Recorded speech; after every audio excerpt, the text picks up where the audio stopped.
Здравствуйте, это прямой эфир, в студии Виктория Лобецкая. Сегодня среда, а значит, мы обсуждаем документальное кино. Сегодня основной элемент – влечение.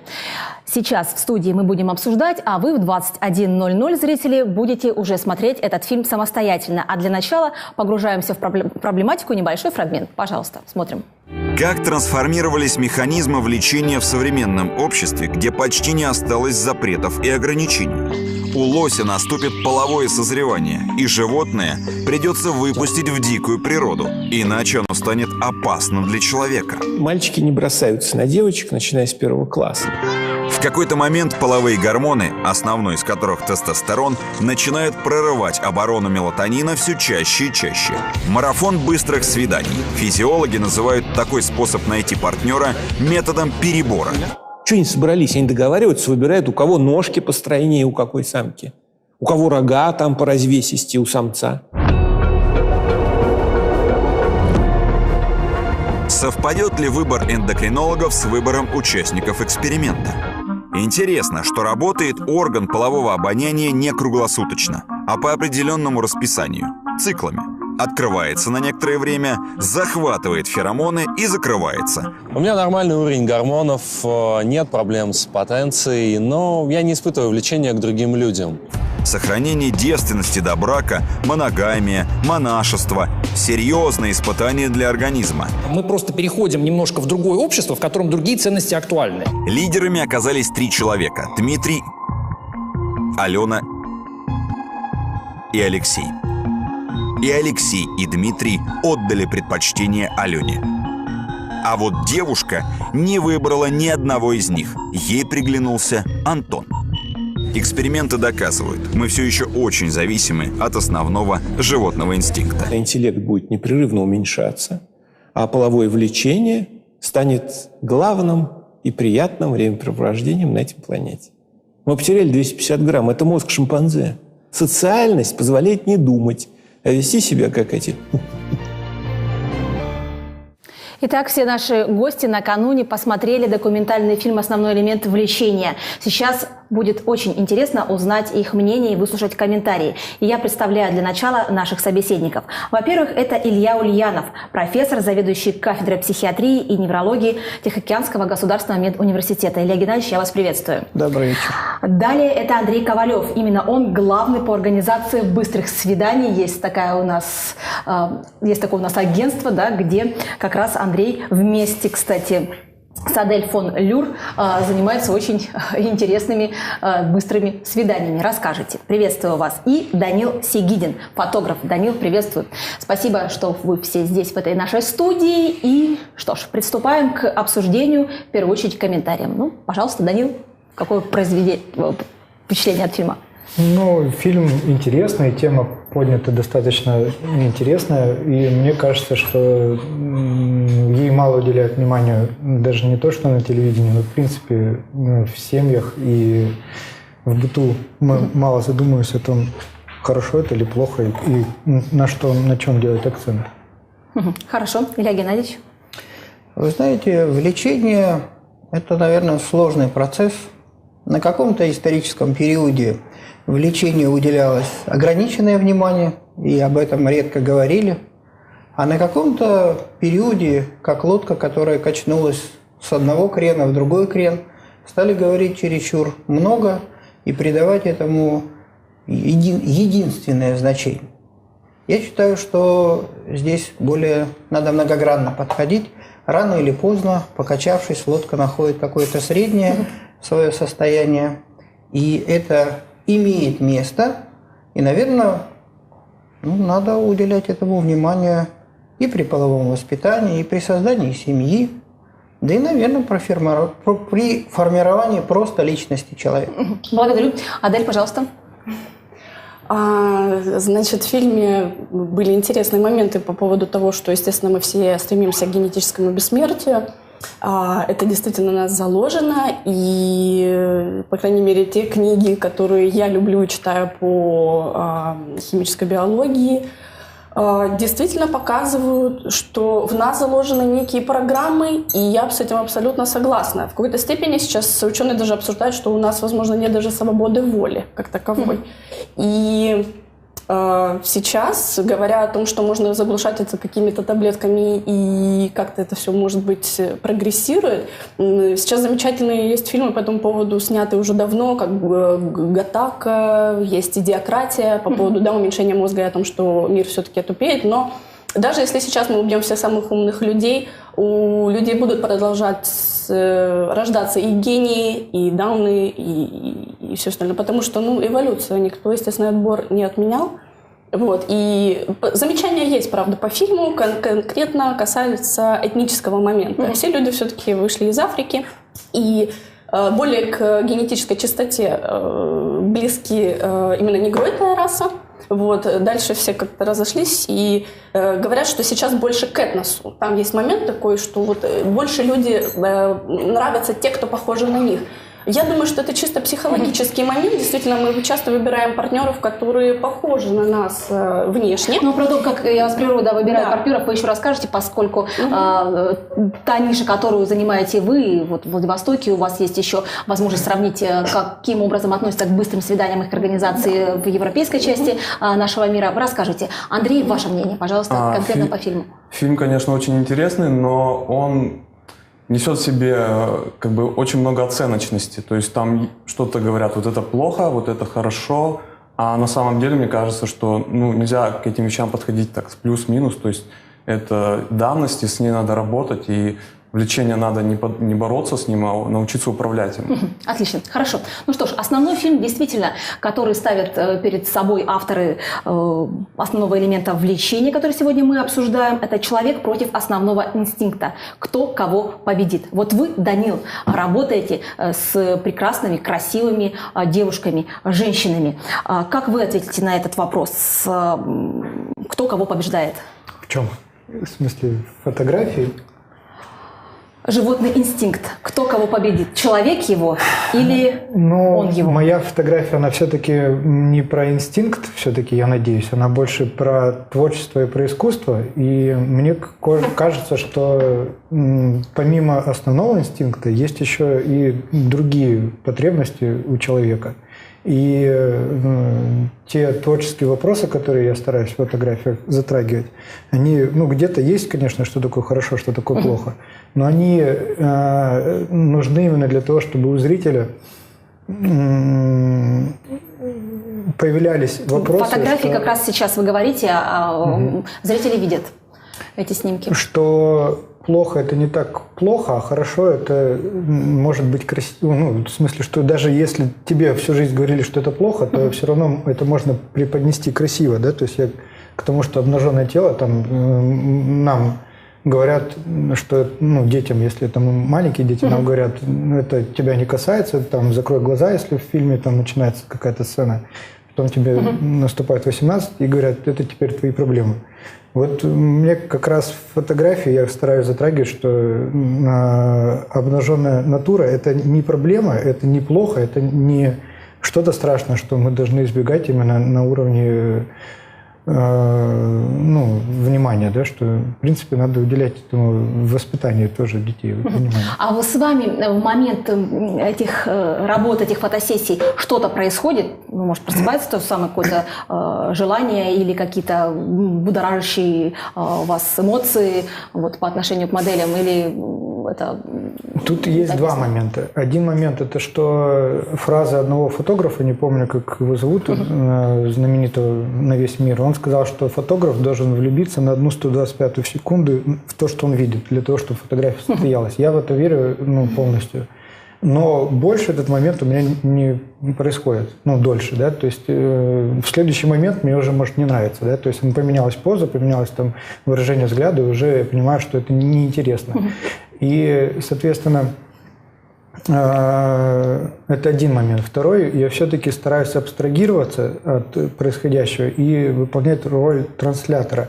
То есть есть образ девушки, который сейчас несет в себе какое-то настроение, показывает какой-то характер, да, и есть какой-то условный зритель, которому я это через фотографию стараюсь показать. То есть получается, что я стараюсь сделать такую композицию, подобрать свет на объект съемки, да, так, чтобы зрителю было интересно. То есть больше художественных. Спасибо. Илья Геннадьевич, вот смотрите, Данил все рассказал профессионально, как он работает, как фотограф, то есть для него модель, даже если он в нее влюбляется, то это какая-то часть вообще той всей композиции, которая выстраивается у него в голове. Но не это ли диктует тогда его мозг, и срабатывают определенные защитные механизмы нашего мозга, те самые лобные области, та самая лобная область, которая имеется, которая является, что ли, тормозящим фактором для того, чтобы тот самый животный инстинкт не просыпался, и мы, собственно говоря, не были теми шимпанзе. Вы знаете, вот сводить все к биологической составляющей, о том, что есть влечение сексуальное, да, как говорил в свое время там, Фрейд, да, или сводить все к нормам там, социальным, юридическим, что есть преступление, что есть, так скажем, правовые действия и так далее.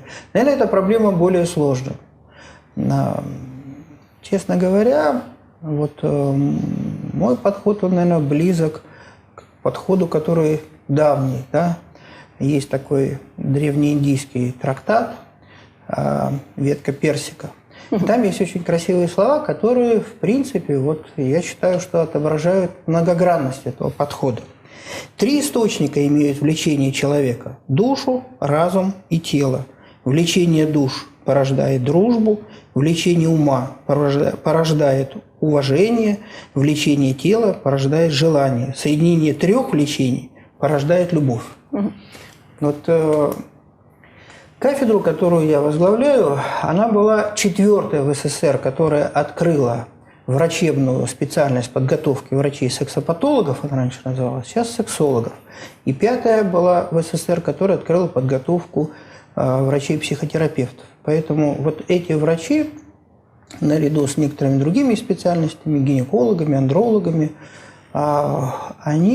венерологами, они имеют прямое отношение к влечениям и сталкиваются как и с патологическими вещами, так и с физиологическими, нормальными. И вот проблема о том, что у нас, допустим, если есть норма там, артериальное давление 120 и 80, да, то в сексологии есть вектор половой конституции или сексуальная функция, сексуальная формула мужчины и женщины. 81 вариант нормы и у мужчины, и у женщины. То есть это настолько моменты многогранные, что вот их сводить вот так к плоскости или чисто биологической, вот хочу и дайте мне то, что я хочу. Невозможно. Невозможно. Это все индивидуально. Да. Я вас прерываю, потому что к нам дозвонился телезритель. Давайте мы его выслушаем. Пожалуйста, мы вас слушаем. Ваш вопрос. Алло, здравствуйте, добрый вечер. Я хочу сказать огромный комплимент фотографу. Я наконец-то увидела очень сексуальные, очень красивые фотографии. Я вот смотрю в Инстаграме везде, все девочки очень красивые, все абсолютно одинаковые. Я хотела бы задать вот вопрос всем. Все равно существует какая-то мода на сексотип какой-то, и все сейчас очень красивые и очень одинаковые. И это так было всегда, или что? Это что вот это явление, мне кажется, что парням сейчас нравятся абсолютно одни и те, не только одинаковые девушки, а практически одни и те же девушки. Спасибо вам за ваш вопрос. Илья Геннадьевич, прокомментируйте, пожалуйста, и мы тогда уже перейдем к Андрею и к Аделе, которые должны присоединиться и рассказать тоже свои очень интересные. Наверное, я не знаю, как у фотографов, наверное, есть какие-то предпочтения каждого человека, кому, может быть, больше нравится, я не знаю, какие-то, может быть, женские формы, какой-то внешний вид, да, какой-то, не знаю, там... Кстати, вот Данил, давайте спросим. Данил, девушки какие? Все как под копирку или... В плане моего отношения к фотографии, наверное, есть какой-то фильтр, где я выбираю, какие подходят, какие не подходят, да? Но я, во-первых, опять же, надеюсь, что мои фотографии, девушки на моих фотографиях отличаются от того, что в Инстаграме принято за культ, да, сейчас, я понимаю, про что речь идет. И, в принципе, меня, допустим, не волнуют такие девушки. И поэтому я больше к естественной красоте меня тяготеет. Но другой вопрос, что популярно, это не значит, что ты захочешь иметь с этим человеком какие-то длительные отношения, да? То есть семью с популярными девушками навряд ли будет так.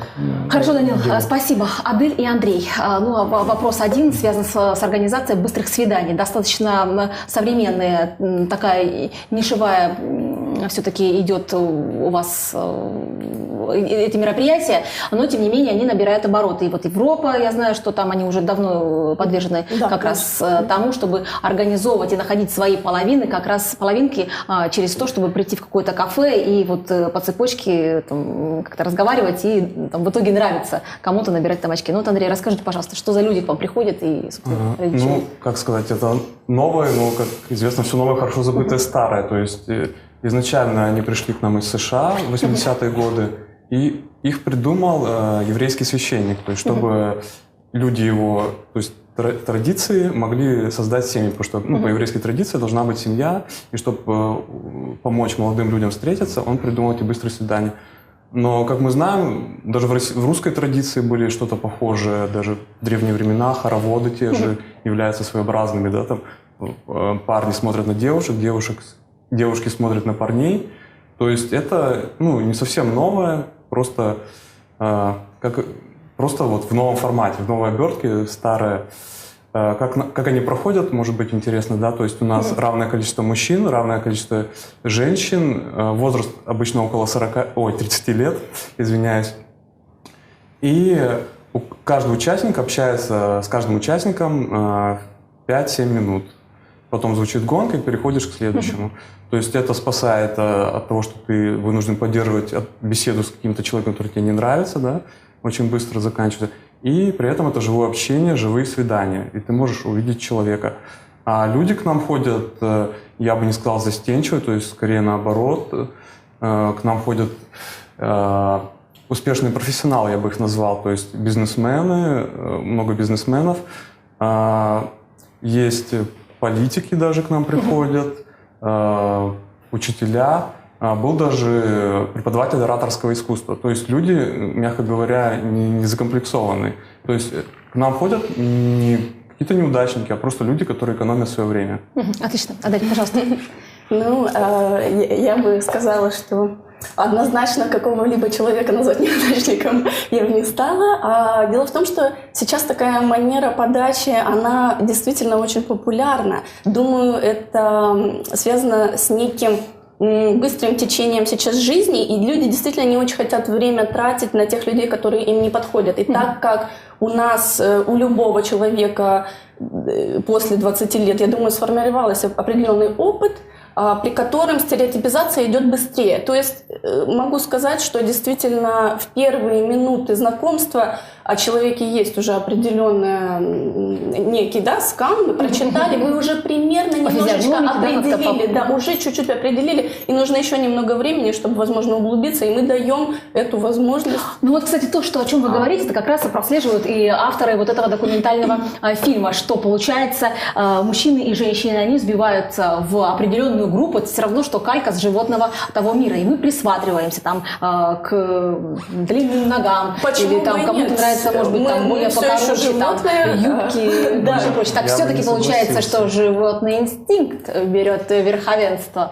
Биосоциальные животные, люди. И, скажем, опять же, вернемся к моментам, когда люди хотят как-то себя ограничить, либо, наоборот, себя простимулировать. То есть в фильме говорится о стимуляции каких-то определенных участков мозга, также говорится о неких пилюлях. Я бы сказала, что разные люди используют другие источники. Это могут быть наркотики, это может быть какой-то алкоголь, это тоже некая стимуляция, либо заглушение, то есть на кого как по-разному. Но опять же, по моему мнению, это просто что-то среднее между ментальностью быстрых решений и чувством безысходности. Адель, спасибо. Андрей, добавите, у нас телезритель дозвонился. Пожалуйста, мы вас слушаем. Вы в прямом эфире. Ваш вопрос, мнение. Алло, здравствуйте. Здравствуйте. Я бы хотел задать вопрос касаемо быстрых свиданий. Скажите, пожалуйста, какой процент людей, которые проходят эти свидания, у них перерастает это во что-то больше? Серьезные отношения. Вопрос к сексологу, как он относится к таким свиданиям? Спасибо за ваш вопрос. Пожалуйста, Андрей. Процент есть, то есть люди есть, женятся, заводят детей уже. Но по нашей статистике 20% людей находят свою вторую половинку на первом свидании, 40% на втором, то есть если не приходят повторно.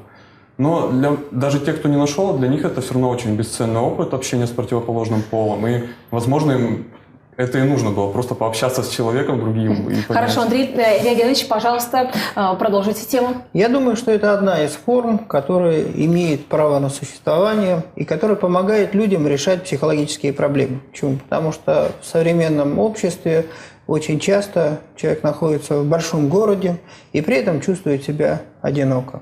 А если у него нет второй половинки, если у него нет доверительных отношений, то такой человек начинает замыкаться в свой внутренний мир. И это один из механизмов невротизации, а количество неврозов, к сожалению, у нас возрастает. Кстати, подавлять в себе природное влечение или подавлять в себе инстинкты, связанные с влечением к тому либо иному полу, это ли выход, это ли вообще необходимо делать? Ну почему обязательно термины нужны? Или подавлять, или же обязательно нужно, я не знаю, давать волю своим инстинктам. Так, что тогда делать, как быть, как жить? Ну я считаю, что надо искать согласие с самим собой и с окружающими. И если человек это согласие внутри себя нашел, что он хочет, его и другие будут лучше понимать. И он тогда с другими сможет договориться. Потому что мои сексуальные предпочтения могут не совпадать с человеком, который нравится мне. А я могу ему и не нравиться. Спасибо, Илья Геннадьевич. У нас остается не так много до завершения эфира времени, а у нас еще телезритель дозвонился к нам. Мы вас слушаем. Пожалуйста, ваш вопрос, мнение. Добрый вечер. Здравствуйте. У меня вопрос по поводу этих быстрых свиданий. Я, к сожалению, сначала передачу смотрю. Как долго существует это? Как их назвать, организации или что. Так, как долго существует? И потом, да, и вопрос следующий. Встречаются ли, были ли в практике так называемые мошенники, как в социальных сетях? Ну, как правило, это вообще исходит от мужчин, что они не особенно честно ведут игру и так далее. Были такие прецеденты. Спасибо. Спасибо. Как долго организация в Владивостоке с 2009 года мы являемся филиалом московского предприятия, которое существует с 2008 года. Мошенники? Мошенники, по крайней мере, с нашей стороны мошенничества нет. И, это жизнь, то есть мы не берем каких-то людей непонятно откуда, то есть те же люди с улицы. В основном люди знают, куда они идут, потому что они все-таки платят за это деньги, а какие цели мы не можем заглянуть. Спасибо, Адель. Я вас поняла.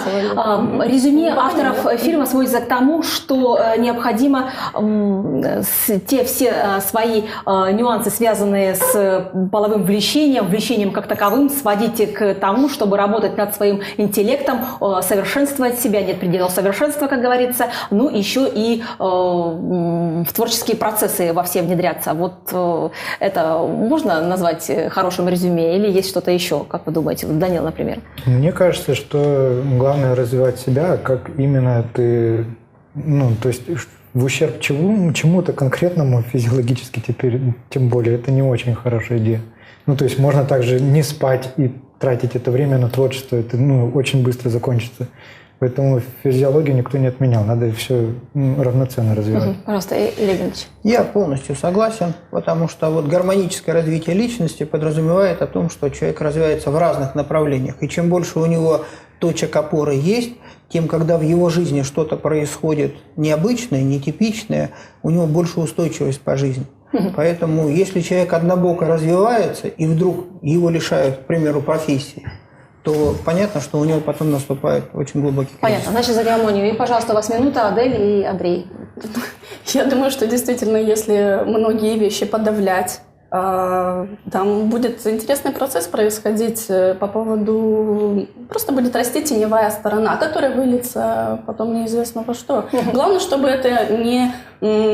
делать то, что более-менее в рамках общества принято. Спасибо, Андрей. Мне кажется, если подавлять, то у тебя должна быть какая-то высокая цель, как у Теслы, Ньютона, которые мы знаем, не имели сексуальных отношений. Мне кажется, не у всех людей есть такие цели. Хорошо, не подавляем за гармоничное развитие своей личности.